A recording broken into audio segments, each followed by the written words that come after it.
کو دعوت خطاب دوں گا۔ قاری عبد الرحمن صاحب تشریف لیں اور اپنے خیرات کا اظہار کریں۔ الحمدللہ وکفا والصلاة والسلام علی من لا نبی بعد اما بعد فاعوذ باللہ من الشیطان الرجیم بسم اللہ الرحمن الرحیم اذا جاء نصر اللہ والفتح ورأیت الناس يدخلون فی دین اللہ افواجا۔ صدق اللہ العظیم۔ اللہ رب العالمین کا مجھ سمیت ہم سب پر بہت بڑا فضل اور کرم احسان ہے کہ اللہ رب العالمین نے ایک عجیب آج عظیم دن کی مناسبت سے اس کانفرنس میں میری اور آپ کی شرکت ہوئی۔ اللہ سے دعا گو ہوں اللہ رب العالمین اپنے بارگاہ میں اس کانفرنس کو قبول و منظور فرمائے۔ یقیناً کل کا جو دن گزرا ہے یوم بدر کا، بہت ہی مسلمانوں کا اہم دن تھا، اور کل کے دن میں کائنات کی ماں ام المؤمنین رسول اکرم صلی اللہ علیہ وسلم کی زوجہ اماں عائشہ صدیقہ رضی اللہ تعالیٰ عنہ کا یوم وصال بھی تھا، اور اس کے ساتھ ساتھ ہی رسول اکرم صلی اللہ علیہ وسلم کی بیٹی حضرت رقیہ رضی اللہ عنہا کا یوم وصال بھی تھا۔ رمضان کے مہینے میں بہت سی ساری وصال پیش آئے ہیں۔ 3 رمضان جو گزرا اس میں حضرت فاطمہ رضی اللہ تعالیٰ عنہ کا یوم وصال ہے، اور اسی طریقے سے پھر 10 رمضان جو گزرا رسول اکرم صلی اللہ علیہ وسلم کے پہلے نکاح میں آنے والی جو خاتون تھی کائنات کی ماں ام المؤمنین حضرت خدیجہ الکبریٰ رضی اللہ تعالیٰ عنہ کا یوم وصال 10 رمضان کو تھا۔ اور اسی طریقے سے ابھی جو 15 گزرا ہے رمضان، اس میں حضرت حسن رضی اللہ تعالیٰ عنہ کی یوم وصال ہے، اور کل جو 17 رمضان گزرا میں بیان کر چکا ہوں۔ آگے 21 جو رمضان ہے اس میں رسول اکرم صلی اللہ علیہ وسلم کے داماد ہیں حضرت علی رضی اللہ تعالیٰ عنہ، ان کی یوم شہادت ہے، اور اصل مناسبت ہمیں صحابہ کرام رضوان اللہ علیہ مجمعین سے ہے، جو ہمیں یہ درس دے کر گئے کہ ہمارا معیاری ایمان کس انداز کا ہونا چاہیے۔ تو یوم بدر کی جو جنگ ہے اس کے اندر جو صحابہ کا ایمان تھا، اور اس یوم بدر کی جنگ کو دیکھ کر 313 صحابہ کرام 1000 کے لشکر کو جو شکست دی، یقیناً یہ ایمان کی بنیاد پر یہ شکست تھی۔ اور رسول اکرم صلی اللہ علیہ وسلم کے یہ صحابہ کرام 313 جو چند کی تعداد کی تھے، ان کے پاس کوئی ایسا ساز و سامان بھی نہیں تھا، اور 70 صرف ان کے پاس اونٹ تھے اور کچھ سامان تھا، باقی کفار 1000 کا لشکر تھا، ان کے پاس ساز و سامان بھی زیادہ تھا۔ اور مسلمانوں کی کم تعداد کو دیکھ کر انہوں نے عورتوں کو باجوں کے ساتھ اور نچوایا بھی، اور پھر یہ سمجھ کر ناچ رہے تھے کہ مسلمانوں کو ہم شکست دیں گے، ان کی تعداد تھوڑی ہے، مگر انہیں نہیں پتہ تھا کہ یہ مسلمان ہم جیسے مسلمان نہیں ہیں، ان کے اندر وہ ایمان اور وہ تقوی موجود ہے جو ہر وقت یہ کہتے تھے کہ حسبنا اللہ و نعم الوکیل، ہمارا وکیل، ہمارا رہبر، ہماری رہنمائی کرنے والا، ہمیں فتح یاب نصیب کرنے والا اللہ ہمارے ساتھ موجود ہے۔ تو یقیناً 313 جو ننگے پاؤں تھے، ننگے کپڑوں تھے، نبی اکرم صلی اللہ علیہ وسلم کی دعا سے اللہ نے ایسی مدد فرمائی، قطار اندر قطار جو ہے وہ فرشتوں کا اللہ نے نزول فرمایا، اور ان 313 جو لشکر تھا ان کے ساتھ اللہ کی مدد فرشتوں کے ذریعے سے ہوئی، اور 1000 کفار کو شکست اللہ پاک نے جو ہے وہ دی اور مسلمانوں کو فتح یاب نصیب فرمائی۔ اس واقعے سے ہمیں اپنا ایمان کو ایک تو تازگی ملتی ہے، اور دوسرا یہ ہے کہ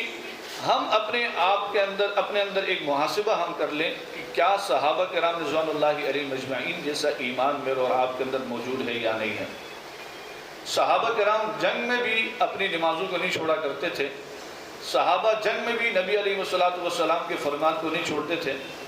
صحابہ کرام کسی بھی حالت میں ہوں تو اللہ اور اللہ کے رسول کے حکم کو کبھی انہوں نے ترک نہیں کیا۔ آج میں اور آپ ان صحابہ کے نقش قدم پر ہیں یا نہیں ہیں، ہمارا ایمانی معیار اس انداز کا ہے یا نہیں ہے۔ آج کے دن میں یہ گزارش کروں گا کہ جتنے بھی سننے والے ہمارے سامعین ہیں ان سے گزارش ہے کہ رسول اکرم صلی اللہ علیہ وسلم سے محبت اور عقیدت یہی ہوگی کہ جس طرح صحابہ نے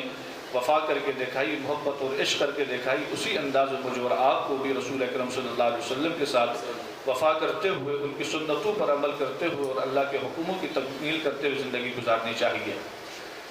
حضرت عثمان غنی رضی اللہ تعالیٰ عنہ کے بارے میں روایت میں آتا ہے کہ ایک مرتبہ یہ حج کے لیے روانہ ہوئے اور ان کے ساتھ ان کا غلام بھی ساتھ میں تھا، یہ اونٹ میں سوار ہیں، اور ایک میدان میں جب پہنچے تو انہوں نے اپنی اونٹ کو روکا اور اپنے غلام سے کہا کہ مجھے قضائے حاجت پیش آئی ہے اور آپ یہاں رکو، میں قضائے حاجت کر کے آتا ہوں۔ حضرت عثمان غنی رضی اللہ تعالیٰ عنہ نے اونٹ ایک جگہ پر کھڑا کیا، غلام کو وہاں کھڑا کیا، چند قدم فاصلہ چلے اور جا کر ایک جگہ بیٹھ گئے،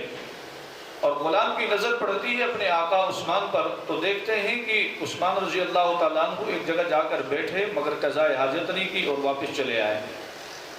اب جب واپس پہنچے اپنی جگہ پر تو غلام پوچھتا ہے آقا بات سمجھ نہیں آئی، جب آپ کو قضائے حاجت پیش آئی نہیں تھی تو آپ نے پھر یہاں اونٹ کھڑا کیوں کیا، آپ اتنے قدم وہاں چلے کیوں، آپ اتنی دیر وہاں بیٹھے کیوں، پھر آپ واپس آئے کیوں؟ تو حضرت عثمان غنی رضی اللہ تعالیٰ عنہ کا عشق اور محبت کا انداز کا جو جواب تھا وہ سن لیجئے۔ کہنے لگے کہ میں نے اونٹ اس لیے یہاں کھڑی کی تھی کہ ایک مرتبہ رسول اکرم صلی اللہ علیہ وسلم کے ساتھ میں عمرے کے لیے جا رہا تھا، نبی اکرم صلی اللہ علیہ وسلم کو اس جگہ قضائے حاجت پیش آئی تھی، میرے نبی نے اپنی اونٹ یہاں پر کھڑی کی تھی اور اتنے قدم چل کر میرے نبی گئے تھے اور اس جگہ بیٹھے تھے، اور پھر وہاں میرے نبی نے قضائے حاجت پوری کی تھی اور پھر وہاں سے آئے تھے، اگرچہ مجھے قضائے حاجت نہیں تھی، میں نے کہا میری نبی کے ساتھ محبت اور عشق یہی ہے کہ میں اس کی اس سنت کو بھی جو ہے وہ بجا لاؤں، اس سنت کو بھی میں زندہ کروں، یہ عشق اور محبت ہے۔ یہی عثمان غنی رضی اللہ تعالیٰ عنہ حج پر پہنچتے ہیں، ان کے چچا زاد بھائی ان سے کہتے ہیں کہ بھائی عثمان آپ کی شلوار ٹخنوں سے اوپر ہے، آپ شلوار اپنی ٹخنوں سے نیچے رکھیں۔ تو عثمان غنی رضی اللہ تعالیٰ عنہ فرماتے ہیں میں نے جتنی زندگی نبی اکرم صلی اللہ علیہ وسلم کے ساتھ گزاری ہے میرے نبی کو کبھی شلوار ٹخنوں سے نیچے رکھتے ہوئے نہیں دیکھا، تو میں کیسے رکھ سکتا ہوں؟ یہ محبت اور عقیدت ہے۔ اسی طریقے سے ابو بکر صدیق رضی اللہ تعالیٰ عنہ کا عشق آپ کے سامنے ہے۔ غار ثور میں نبی اکرم صلی اللہ علیہ وسلم گود میں ابو بکر کی آرام فرما رہے ہیں اور سوراخ سے سانپ آتا ہے جس میں ابو بکر نے پاؤں رکھا ہے اور اس کو ڈستا رہتا ہے، مگر ابو بکر اپنا پاؤں تک نہیں ہلاتے، اپنے جسم تک نہیں ہلاتے، اس لیے کہ میری نبی کی جاگ نہ ہو جائے، اس کی جو ہے نا بیداری یعنی کہ نیند میں خلل پیدا نہ ہو جائے۔ اور سانپ کا ڈسنا تو ابو بکر نے برداشت کیا، مگر نبی علیہ الصلوۃ والسلام کو بیدار کرنا انہیں برداشت نہیں تھا۔ یہ محبت اور عشق ہے۔ بے اختیار جب سانپ نے زیادہ ڈسا تو ابو بکر صدیق رضی اللہ تعالیٰ عنہ کے چہرے یعنی کہ آنکھوں سے آنسو کا قطرہ نبی علیہ الصلوۃ والسلام کے چہرے پر گرتا ہے۔ نبی علیہ الصلوۃ والسلام کی جاگ ہوتی ہے، پوچھتے ابو بکر کیا ہوا یا رسول اللہ صلی اللہ علیہ وسلم، کسی چیز نے کاٹا ہے؟ ابو بکر عجیب بات ہے، جب تمہیں کسی چیز نے کاٹا تھا تو مجھے جگایا کیوں نہیں، مجھے بتایا کیوں نہیں؟ کہنے لگے یا رسول اللہ صلی اللہ علیہ وسلم آپ کا چہرہ تھا اور میری نگاہیں تھی، میں آپ کی دیدار کر رہا تھا، میں نے یہ مناسب نہیں سمجھا کہ یہ موقع میں ضائع کر دوں کہ آپ کی دیدار کا، اگر میری روح قبض ہو جائے تو اسی حال میں قبض ہو جائے، مگر میں یہ نہیں چاہتا تھا کہ جو ہے وہ کہ آپ کو نیند سے آپ کو اٹھا لوں، آپ کو بیدار کر دوں، آپ کے آرام میں خلل پیدا کروں، یہ میں نہیں چاہتا تھا، میں آپ کی یہ دیدار کا یہ جو وقت ہے، یہ جو لمحہ ہے، یہ میں ضائع نہیں کرنا چاہتا ہوں۔ نبی اکرم صلی اللہ علیہ وسلم نے فرمایا ابو بکر عجیب بات کرتے ہو، تم تو مدینے میں میری زیارت کرتے ہو، مکے میں بھی میری زیارت کرتے ہو، جہاں جہاں میں ہوتا ہوں وہاں میری زیارت ہی تو کرتے ہو، ہمیشہ میرے ساتھ ہوتے ہو۔ کہا یا رسول اللہ صلی اللہ علیہ وسلم قربان جاؤں، درست فرمایا آپ نے، میں جہاں آپ ہوتے ہیں وہاں میں بھی ہوتا ہوں، میں آپ کی زیارت کر رہا ہوتا ہوں، مگر آنکھوں کا ایک نظر جب میں آپ کو مکہ اور مدینے میں دیکھتا ہوں،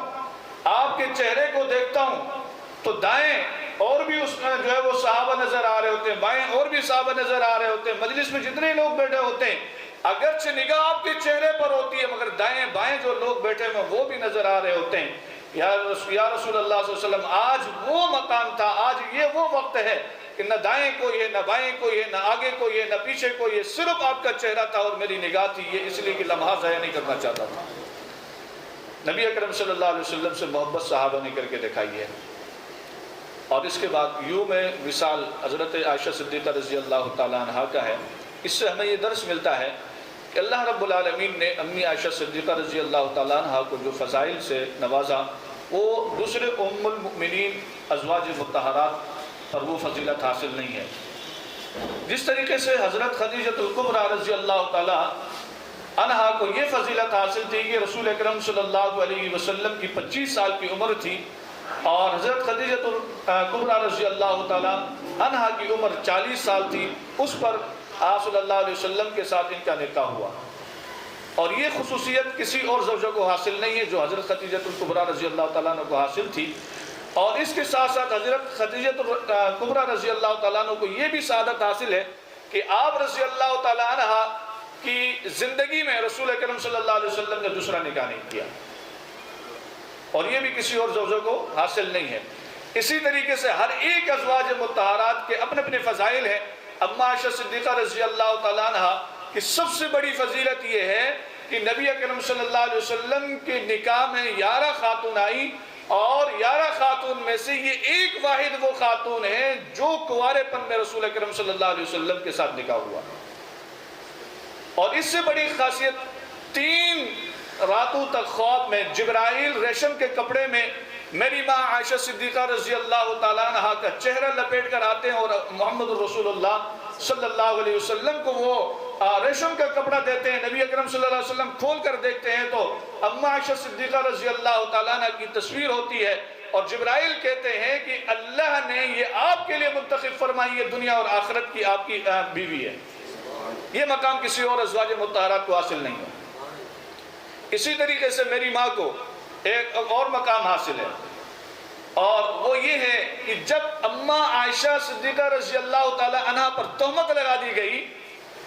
تو مریم علیہ السلام پر جب تہمت لگا دی تو چھوٹے بچے یعنی کہ جو پیدا ہوا تھا حضرت عیسیٰ علیہ السلام، اللہ نے چھوٹے بچے سے گواہی دی، اور وہ چھوٹا بچے نے مریم علیہ السلام کی گواہی دی۔ اسی طریقے سے یوسف علیہ السلام پر جب تہمت لگا دی گئی اس وقت بھی چھوٹے بچے نے گواہی دی۔ میری اما عائشہ صدیقہ رضی اللہ تعالیٰ عنہ وہ ہے، ان کو وہ مقام ملا، ان کی اگر کسی نے گواہی دی ہے تو اللہ رب العالمین نے خود دی ہے، جو سورہ نور بری پڑی ہے۔ یہ مقام کسی اور کو حاصل نہیں ہے۔ میری اما عائشہ صدیقہ رضی اللہ تعالیٰ عنہ کو ایک بڑا مقام اور حاصل ہے، اور وہ مقام کیا ہے کہ کسی ازواج مطہرات کو یہ مقام حاصل نہیں ہے۔ میری ماں وہ ہے، فرماتی ہیں کہ ہم ایک لحاف میں ہوتے تھے، رسول اکرم صلی اللہ علیہ وسلم اور اما عائشہ صدیقہ رضی اللہ تعالیٰ نے ایک ہی بستر پر ہوتے تھے، ایک ہی لحاف اوڑھ کر بیٹھے ہوتے تھے۔ اللہ پاک وحی کا نزول میری ماں عائشہ صدیقہ رضی اللہ تعالیٰ کے بستر میں جو ہے نازل کیا کرتے تھے، اور یہ مقام بھی کسی اور ازواج مطہرات کو حاصل نہیں ہے۔ اس سے بڑھ کر آگے رسول اکرم صلی اللہ علیہ وسلم کا جس دن وصال ہوا اس دن میری ماں عائشہ صدیقہ رضی اللہ تعالی عنہ کی باری تھی۔ اما عائشہ صدیقہ رضی اللہ تعالیٰ عنہ کے گھر میں رسول اکرم صلی اللہ علیہ وسلم کی باری تھی۔ رسول اکرم صلی اللہ علیہ وسلم نے اما عائشہ صدیقہ رضی اللہ تعالیٰ عنہ کے گود میں سر رکھ کر آرام فرما رہے ہیں۔ جبرائیل آتے ہیں، سلام کرتے ہیں، یا رسول اللہ صلی اللہ علیہ وسلم اللہ آپ سے ملنے کا شوق رکھتے ہیں اور آپ کو دنیا سے لے جانے آیا ہوں، اللہ آپ کی ملاقات کا شوق رکھتے ہیں۔ تو رسول اکرم صلی اللہ علیہ وسلم نے فرمایا مجھے بھی اللہ سے ملنے کا بڑا شوق ہے۔ اور رسول اکرم صلی اللہ علیہ وسلم اما عائشہ صدیقہ رضی اللہ تعالیٰ نے فرماتی ہیں یہ نسبت بھی اللہ نے مجھے دی کہ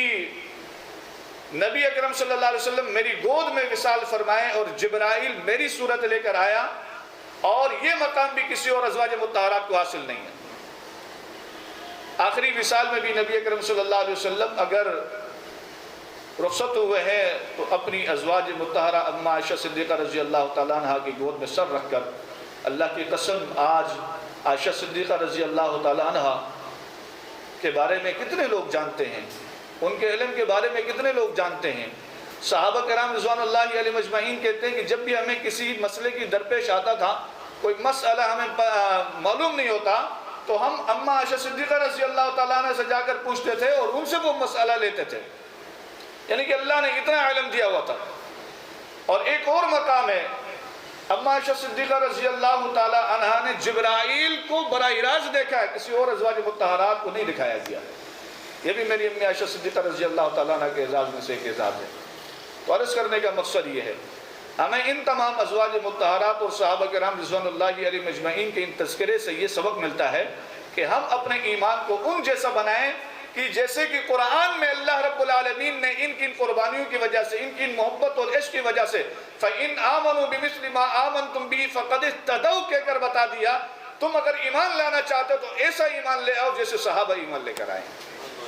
کہ قرآن میں اللہ تبارک و تعالیٰ نے پہلے پارے کے آخری جو ہے وہ رکوع میں فَإِنْ آمَنُوا بِمِثْلِ مَا آمَنْتُمْ بِهِ فَقَدِ اهْتَدَوْا یہ آیت نازل کر دی اور بتا دیا، اللہ نے پیغام دے دیا اگر تم اپنا ایمان معیاری بنانا چاہتے ہو، کامل بنانا چاہتے ہو اور اس ایمان میں کامیاب ہونا چاہتے ہو تو فَإِنْ آمَنُوا بِمِثْلِ مَا آمَنْتُمْ بِهِ فَقَدِ اهْتَدَوْا ایسا ایمان لو جیسے صحابہ لے کر آئے۔ تو ہمارا ایمان صحابہ جیسا کب ہوگا کہ نمازوں کی پابندی ہم صحابہ جیسی کریں۔ جب بھی کوئی مشکل آتی تھی اللہ کی قسم صحابہ دنیا والوں سے نہیں مانگا کرتے تھے، وہ وضو کرتے تھے اور اللہ کی بارگاہ میں کھڑے ہو کر جو ہے نا 2 رکعت پڑھتے تھے اور وہ رکعت مکمل نہیں ہوتی تھی، اللہ ان کے مسئلے کو حل کر دیتے تھے۔ ایک روایت میں ایک صحابی کے بارے میں آتا ہے، ان کا ایک تسمہ گم ہو گیا اور وہ وضو کر کے جو ہے وہ تسمے کے لیے اللہ سے مانگنے، تسمہ حالانکہ معمولی چیز ہے، کوئی ایسی بڑی چیز نہیں ہے، مگر ان کا ایمان یہ تھا کہ سب کچھ عطا کرنے والا ایک اللہ کی ذات ہے، حاجت روا اللہ کی ذات ہے، مشکل کشا اللہ کی ذات ہے، اور پریشانیاں، دکھ، بیماریوں کو جو ہے وہ صحت میں تبدیل کرنے والا، بیماری دینے والا سب اللہ تعالیٰ کی ذات ہے۔ یہ ان کا ایمان تھا اور میرا اور آپ کا ایمان یہ ہونا چاہیے۔ اور اس صحابی رسول نے نماز ابھی مکمل نہیں کی، ایک صحابی رسول مسجد کے گیٹ پر کھڑے ہیں، یہ ایک تسمہ میرے پاس اضافی ہے، اگر کسی کو چاہیے تو لے جاؤ۔ وہ خوش ہوا، سجدے میں گرا، یا اللہ تیرا شکر ہے۔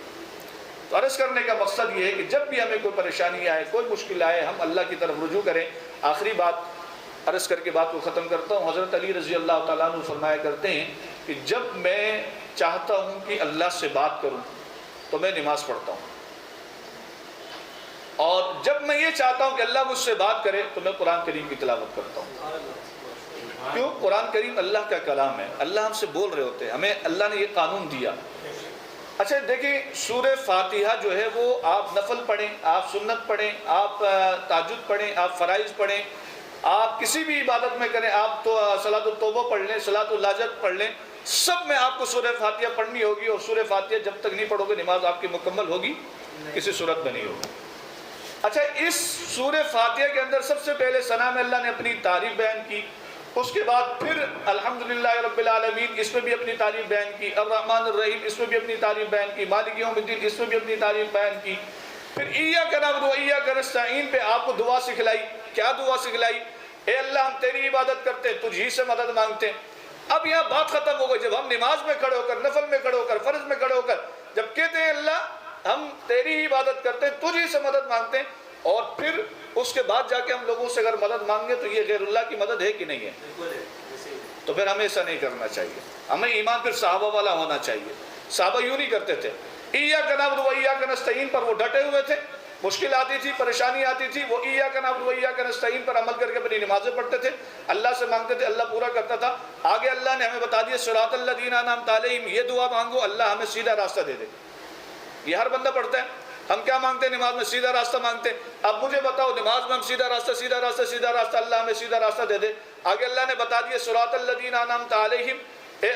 یہ دعا مانگو کہ اللہ ان لوگوں کا راستہ دینا جن پر تیرا انعام ہوا، جن پر تیرا فضل ہوا، جن پر تیرا کرم ہوا، تیرا رحم ہوا، جن سے تو راضی ہوا، جو تجھ سے راضی ہو گئے، تو وہ صحابہ ہیں۔ آپ کو بتا دیا، معیار بتا دیا۔ آپ اگر چاہتے ہو کہ آپ کو سیدھا راستہ چاہیے تو پھر صحابہ کے نقش قدم پر چلو، یہ سیدھا راستہ ہے۔ نیکیاں اختیار کرو، روزہ رکھو، تلاوت کرو، زکوٰۃ ادا کرو۔ یہ صحابہ کرام رضوان اللہ علیہم اجمعین کے بارے میں 1200 آیات قرآن نے ذکر فرمائی، 1200 آیات۔ قد افلح المؤمنون الذین هم فی صلاتهم خاشعون والذین هم للغو معرضون والذین هم للزکاۃ فاعلون۔ آپ جائیں پورا پڑھتے ہوئے جائیں، یہ سارا تذکرہ صحابہ کے لیے، صحابہ کے لیے۔ اللہ کی قسم میں تو یوں کہتا ہوں کہ ہم قرآن پڑھتے ہیں، قرآن صحابہ کو پڑھ رہا ہوتا ہے۔ جو صحابہ کرتے تھے اللہ اس کو قرآن بنا کر بھیج رہا ہوتا تھا۔ تو یہ صحابہ کرام رضوان اللہ علیہم اجمعین نے مجھے اور آپ کو یہ درس دیا ہے کہ ہم ان صحابہ والی زندگی اپنائیں، اپنا ایمان معیاری بنائیں، ہم اپنی نمازوں کی طرف توجہ دیں. رمضان کا آخری عشرہ بالکل قریب ہے. پہلا عشرہ رحمت کا تھا، دوسرا عشرہ مغفرت کا تھا، تیسرا عشرہ جہنم سے خلاصی کا ہے. اور اس میں آپ اگر فرض پڑھتے ہو تو 70 فرضوں کے برابر آپ کو ثواب ملتا ہے. اس میں آپ نفل پڑھتے ہو تو آپ کو جو ہے نا کہ وہ فرضوں کا ثواب ملتا ہے. آپ اس میں خوب عبادت کریں، خوب تراویح پڑھیں، اور خوب جو ہے نا قیام اللیل میں جو ہے کھڑے ہو کے قرآن کو سنیں. اور لوگوں کے ساتھ غم خواری کا مہینہ ہے، اس میں جو ہے نا لوگوں کے ساتھ جو ہے نا غم خواری کریں، غریب اور مسکین کے ساتھ جو ہے نا تعاون کریں. جو استطاعت آپ رکھ سکتے ہیں آپ اس لحاظ سے ان غریب اور مسکین اور یتیم بچوں کی کفالت جس حساب سے بھی آپ کر سکتے ہیں آپ کریں. یہ بھی ایک بہت بڑی عین عبادت ہے. اللہ رب العالمین جو کچھ کہا، جو کچھ سنا، مجھے اور آپ کو عمل کرتے ہوئے زندگی گزارنے کی توفیق نصیب فرمائے. وآخر دعوانا الحمدللہ رب العالمین.